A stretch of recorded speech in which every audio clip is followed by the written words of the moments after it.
त्यांचा जोरात झालेला वाढदिवस असू दे, त्यांनी थेट अंतरवाली सराटीला जाऊन मनोज जरांगे पाटील यांची घेतलेली भेट असू दे, किंवा स्वाभिमानी शेतकरी संघटनेच्या आंदोलनात मध्यस्थी करण्यासाठी रस्त्यावर ते ज्या पद्धतीने उतरले. कोल्हापुरात ती राष्ट्रवादी पक्षाची पहिली सभा झाली फुटीनंतर, त्याचं अध्यक्ष स्थान शाहू महाराजांनी स्वीकारलं. याशिवाय मनोज जरांगे पाटील यांची जी कोल्हापुरात सभा झाली त्याचंही अध्यक्षस्थान त्यांनी स्वीकारलं. शाहू महाराजांनी एकच सांगितलं, मला लढायचं आहे पण ते काँग्रेस पक्षाच्या वतीनं.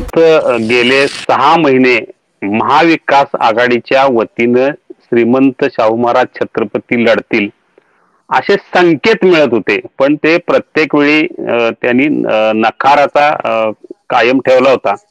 पण एकूण त्यांची जी वाटचाल सुरू होती ती मात्र उमेदवारीच्या दृष्टीने सुरू होती.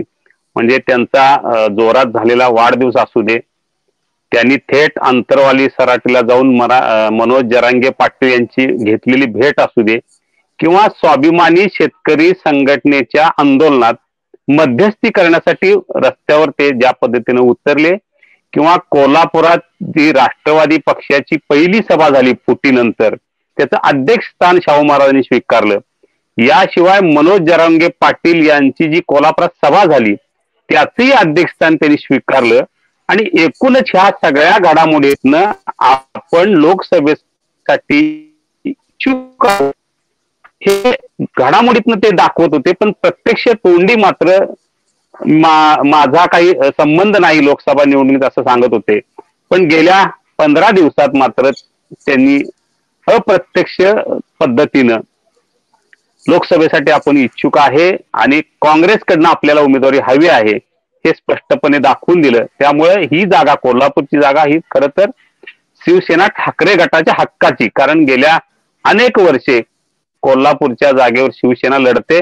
गेल्या निवडणुकीत तर शिवसेनेनं हा बालेकिल्ला म्हणून जिंकला होता, पण जिंकलेल्या संजय मंडलिक आणि शिंदे गटात प्रवेश केल्यानंतर सुद्धा ठाकरे गटानं हे आमचं पारंपरिक मतदारसंघ आहे त्यामुळे तो आम्हाला हवा असा आग्रह धरला. पण हा आग्रह शेवटी शाहू महाराजांच्या आग्रहापुढे कमी पडला आणि शाहू महाराजांनी एकच सांगितलं, मला लढायचं आहे पण ते काँग्रेस पक्षाच्या वतीनं.